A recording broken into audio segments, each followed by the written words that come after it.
Assalamualaikum warahmatullahi wabarakatuh. Setelah kita berdiskusi tentang korpus lumba sebagai satu korpus dan bagian-bagiannya, maka yang perlu dipahami berikutnya adalah fungsional unit spine.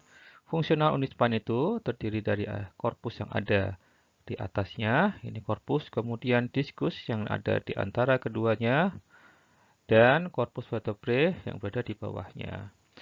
Korpus ini, seperti kita ketahui, terdiri dari pedicle, facet, kemudian lamina dan menyatu sebagai spinosus bagian posterior, kemudian facet inferior.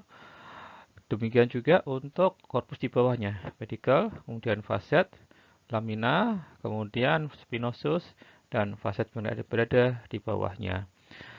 Ini adalah jaringan kerasnya, kemudian jaringan lunaknya. Kita tahu di sini kita punya diskus di antara korpus satu dengan korpus yang lainnya. Kemudian di posterior kita punya facet. Sebenarnya kanan kiri. Facet. Kanan kiri. Kalau kita lihat dari potongan aksial, kita ulang, maka ini adalah bentuk dari korpusnya. Ya. Kemudian pedicle, transversus, facet, lamina, spinosus. Pedicle, transversus, facet, lamina, spinosus. Sehingga kita punya bentuk kanalis spinalis seperti ini. Nah, facet ini tadi kan ada dua bagian, ya, bagian kanan dan bagian kiri yang saling menyatu. Nah, ini yang membentuk sebagai fungsional spine unit. Selain dua komponen-komponen utama tadi, yaitu korpus, diskus, dan juga facet, terdapat juga jaringan lunak yang memfasilitasi fungsi spine secara keseluruhan. Seperti kita ketahui, di bagian antara spina ini kita punya ligamentum. Karena berada di antara spinosus, maka dinamakan sebagai ligamentum interspinosus. Ya, inter berarti di antara, spinosus adalah prosesus spinosus sendiri. Kemudian ya, di sini juga terdapat, menghubungkan spinosus satu dengan spinosus yang lainnya. Kemudian lebih ke posterior atau di atas dari spinosus itu terdapat sebuah ligamentum yang panjang yang memfasilitasi keseluruhan spine secara umum. Ya, karena berada di atas dari spinosus dinamakan sebagai ligamentum supraspinosus. Demikian juga di anterior dari korpus ini kita punya ligamentum juga. Ya, di sini kita punya ligamentum di anterior, maka dinamakan sebagai anterior longitudinal ligamen. Ya, anterior karena berada di anterior, longitudinal katanya dia panjang, kemudian ligamen. Dan di bagian posterior sama, sistem penamanya sama. Ya, longitudinal ligamen dan berada di posterior dari korpus dinamakan sebagai posterior longitudinal ligamen. Nah, di antara lamina ini juga ada satu ligamen yang penting di sini. Ya, dia berwarna kuning. Saya gambar warna kuning ini. Di antara lamina satu dengan lamina yang lainnya. Karena berwarna kuning secara anatomi, maka kita namakan sebagai yellow ligamen atau ligamentum flavum. Demikian juga di antara transversus ligamentum intertransversus. Karena itu, sekarang kita perlu memahami kenapa dinamakan sebagai fungsional spine unit. Nah, pergerakan yang dilakukan oleh spine, ambillah contoh pergerakan fleksi. Saya hapus dulu biar nanti kita mudah memahaminya. Ambillah contoh pergerakan fleksi dari spine itu. Maka pergerakan fleksi akan bergerak ke sini, membungkuk ke depan, yang memfasilitasi orang untuk melakukan gerakan membungkuk. Pada saat gerakan fleksi tersebut, maka ligamentum dari facet ini, kapsul pembungkusnya akan meregang. Demikian juga di bagian diskus, yang bagian anterior akan menyempit, sehingga bentuknya kira-kira seperti ini. Bagian belakang lebih besar, Dan perlu diketahui juga bahwa nukleus pulposus itu bersifat mobile. Dia bisa bergerak ke anterior, posterior, lateral kanan, lateral kiri untuk fasilitasi gerakan sekaligus untuk distribusi beban agar beban tadi terdistribusi secara merata. Dan ini memungkinkan terjadi gerakan fleksi. Tetapi gerakan fleksi tadi tidak boleh terjadi secara berlebihan.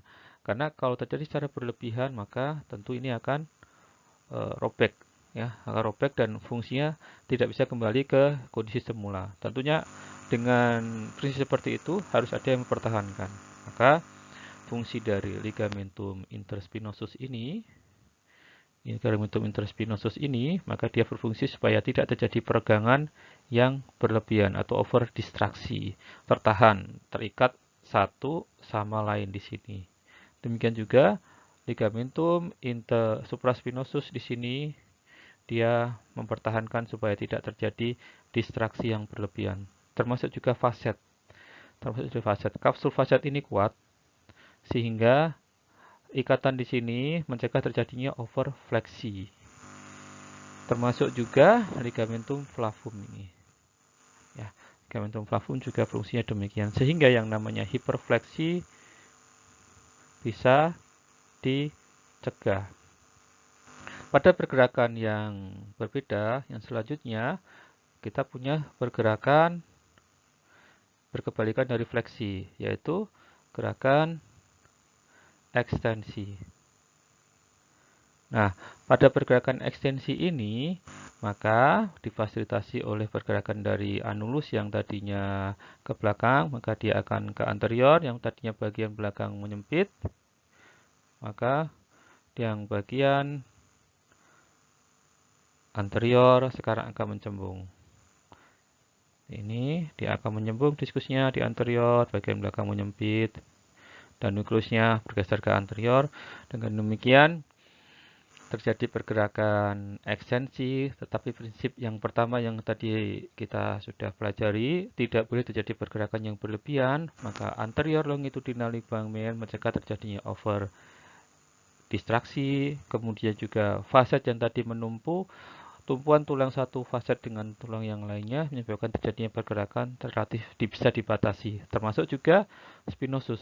Dia menumpu satu sama lain sehingga pergerakan bisa dibatasi di sini. Dengan demikian, fungsi ekstensinya bisa terjadi dalam fungsi yang normal. Pada fungsi yang lain, kita memiliki fungsi spine untuk membawa beban atau untuk menopang beban yang ada di atasnya.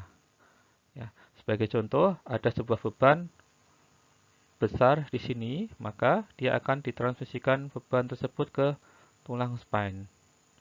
Beban ini bisa terjadi di bagian sentral dari spine tadi, di sini, atau bisa juga di bagian anterior, atau bisa di bagian posterior, atau bahkan di bagian kanan dan bagian kiri dari spine itu sendiri.